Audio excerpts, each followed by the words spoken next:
আসসালামু আলাইকুম সুপ্রিয় শিক্ষার্থীরা, নবম ও দশম শ্রেণীর পদার্থবিজ্ঞান দ্বিতীয় অধ্যায় গতি প্রশ্ন 20-21-2 এ প্রশ্নে 100 গ্রাম ভর বিশিষ্ট একটি বস্তুকে 60 মিটার পার সেকেন্ড বেগে উপরের দিকে নিক্ষেপ করা হলো এবং এটি পুনরায় তার পূর্বের অবস্থানে ফিরে আসে।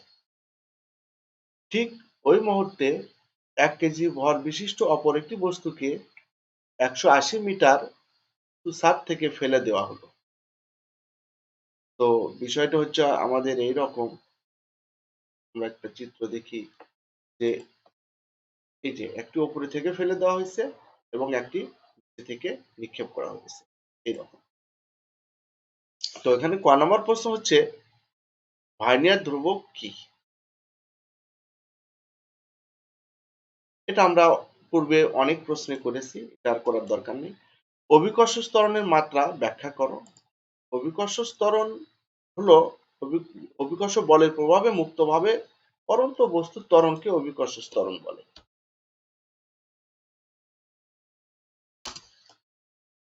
অভিকর্ষ বলের প্রভাবে মুক্তভাবে পরন্ত বস্তুর ত্বরণকে অভিকর্ষ ত্বরণ বলা হয়।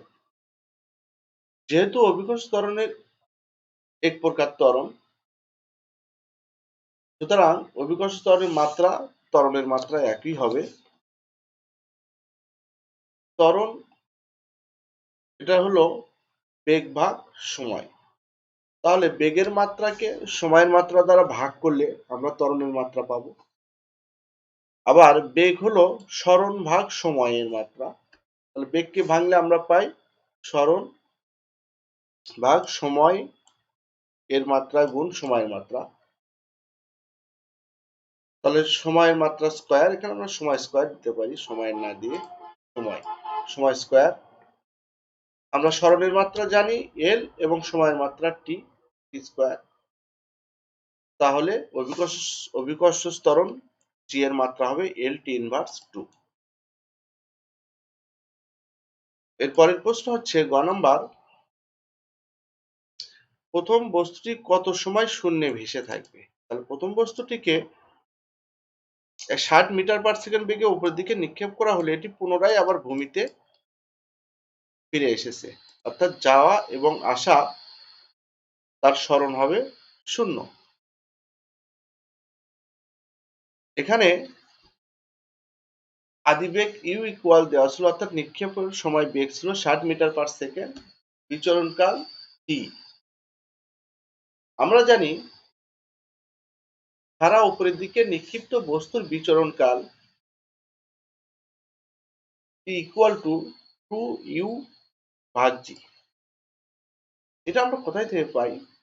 আমরা জানি অতিক্রান্ত দূরত্ব অর্থাৎ ত্বরণ থাকলে অতিক্রান্ত দূরত্বের সূত্র হচ্ছে S equal UT minus half GT square. যেহেতু এখানে জি ঋণাত্মক থেকে উপরের দিকে নিক্ষেপ করা হয়েছে, তাই এখানে প্লাস না হয়ে মাইনাস হবে।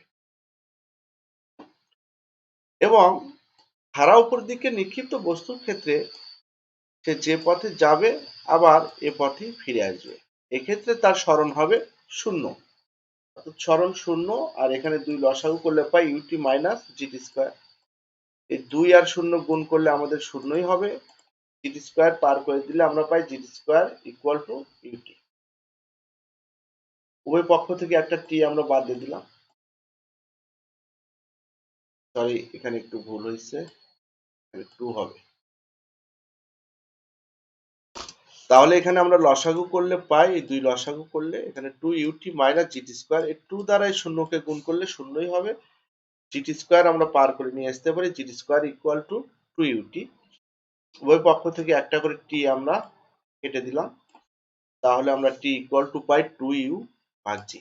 এভাবে আমরা বিচরণকাল খাড়া উপরের দিকে নিক্ষিপ্ত বস্তুর ক্ষেত্রে বিচরণকাল যাওয়া এবং আসা, বিচরণকাল বলতে বস্তুটি উপরে যাবে এবং আবারও ওই পথে এখানে ফিরে আসবে, এই ক্ষেত্রে সরণ 0 হয়। তাই আমরা নিক্ষিপ্ত বস্তুর ক্ষেত্রে বিচরণকালের সূত্র পাই 2t ইকুয়াল 2u বাই জি। এখানে ইউ এর মান 60 এবং জি এর মান 9.8। 60কে 2 দ্বারা গুণ করে 9.8 দ্বারা ভাগ করলে আমরা পাই 12.24 সেকেন্ড। এটি হচ্ছে বস্তুটি উপরে যাবে এবং আবার ওই পথেই একই বিন্দুতে ফিরে আসবে এর সময়, এটাকেই বিচরণকাল বলে। এরপরের প্রশ্ন ছিল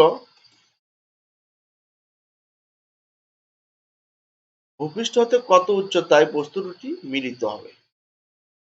অর্থাৎ একটা বস্তু 100 গ্রাম ভর বিশিষ্ট 60 মিটার পার সেকেন্ড উপরের দিকে নিক্ষেপ করা হয়েছে।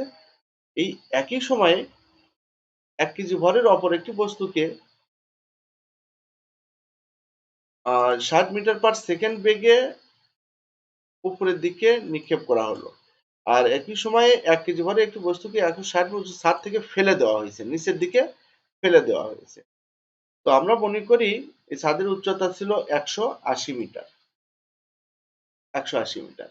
একটি বস্তুকে নিচ থেকে নিক্ষেপ করা হলো এবং ওই একই সময়ে একটি বস্তুকে উপরের থেকে ফেলে দেওয়া হলো। মনে করলাম প্রথম বস্তুটি ভূমি হতে x মিটার উপরে উঠলো এবং উপরের বস্তুটি 180 মাইনাস x মিটার নিচে নেমে এই বিন্দুতে তারা পরস্পর মিলিত হলো। তো আমাদের এই x এর মান নির্ণয় করতে হবে। প্রশ্নে বলা হয়েছে ভূপৃষ্ঠ হতে কত উচ্চতায় বস্তুটি মিলিত হবে। এবার দেখে নিই আমরা ভূপৃষ্ঠ হতে কত উচ্চতায় বস্তুটি মিলিত হবে। তা আমরা ধরে নিলাম, মনে করি ভূপৃষ্ঠ হতে x উচ্চতায় বস্তু দুটি মিলিত হবে। তো প্রথম ক্ষেত্রে আদিবেগ আমরা পেয়েছিলাম প্রশ্নে 60 মিটার পার সেকেন্ড, অভিকর্ষ ত্বরণ g equal to 9.8 metre per second square. উচ্চতা ধরে নিলাম x, h1 equal to x। মনে করি প্রথম বস্তুকে উপরের দিকে নিক্ষেপ করায়, এখানে যেহেতু ত্বরণ, আদিবেগ এবং সরণ সময়ের মধ্যে সম্পর্কের সূত্র হচ্ছে আমরা জানি s equal UT plus half AT square. তো এখানে প্রথম বস্তুকে যেহেতু উপরের দিকে নিক্ষেপ করা হয়েছে, টি সময় পর ভূমি থেকে x উচ্চতায় মিলিত হয়েছে, এটা একই সময়ে উপরেরটা একই সময়ে ছেড়ে দেওয়া হয়েছে, যে সময়ে নিক্ষেপ করা হয়েছে সেই সময়ে উপর থেকে বস্তু ছেড়ে দেওয়া হয়েছে। তাদের মিলিত হওয়ার সময় একই এবং ভূমি হতে উচ্চতা x, তাহলে উপরের অতিক্রান্ত দূরত্ব হবে 180 মাইনাস x।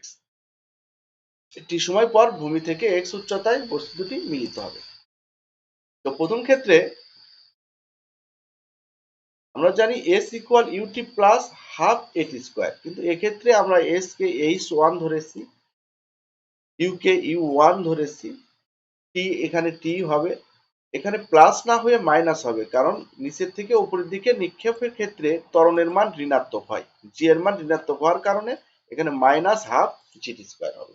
তো h1 এর মান x, u এর মান 60 বসিয়ে দিয়ে আমরা এখানে পাবো একটা সমীকরণ x equal to 60t minus 4.9 T square, একটা সমীকরণ পেলাম। এখন উপরের বস্তুর ক্ষেত্রে, দ্বিতীয় বস্তুর ক্ষেত্রে এটির আদিবেগ ছিল 0। এটির আদিবেগ দ্বিতীয় বস্তুর ক্ষেত্রে, এই বস্তুর ক্ষেত্রে আদিবেগ এখানে 0 ছিল, আদিবেগ 0। আর অতিক্রান্ত দূরত্ব হচ্ছে আর 180 মাইনাস x মিটার। তাহলে দ্বিতীয় বস্তুর ক্ষেত্রে যেহেতু সময় এখানে t, একই সময়ে দুটা, একটি নিক্ষেপ করা হয়েছে, একটি ছেড়ে দেওয়া হয়েছে, তাহলে তাদের মিলিত হওয়ার সময় একই। উপরের থেকে নিচের দিকে নিক্ষিপ্ত বস্তুর ক্ষেত্রে আমরা জানি s equal UT plus half GT square. এক্ষেত্রে উপরের থেকে নিচের দিকে নিক্ষিপ্ত বস্তু আমরা অতিক্রান্ত দূরত্ব h2 ধরেছি বা উচ্চতাকে h2 ধরেছি, আদিবেগ u2, সময় t হবে একই হবে, কারণ একই সময় বস্তুটি উপরের দিকে গেছে এবং অন্য বস্তুটি নিচের দিকে আসছে এবং তারা মিলিত হয়েছে। আর জি এখানে ধনাত্মক, উপরের থেকে নিচের দিকে পরন্ত বস্তুর জন্য জি এর মান ধনাত্মক, আর নিচের থেকে উপরের দিকে নিক্ষিপ্ত বস্তুর জন্য জি এর মান ঋণাত্মক হয়। তো এটা যেহেতু উপরের থেকে নিচের দিকে ছেড়ে দেওয়া হয়েছে, এখানে জি এর মান ধনাত্মক, তাই UT plus half GT square.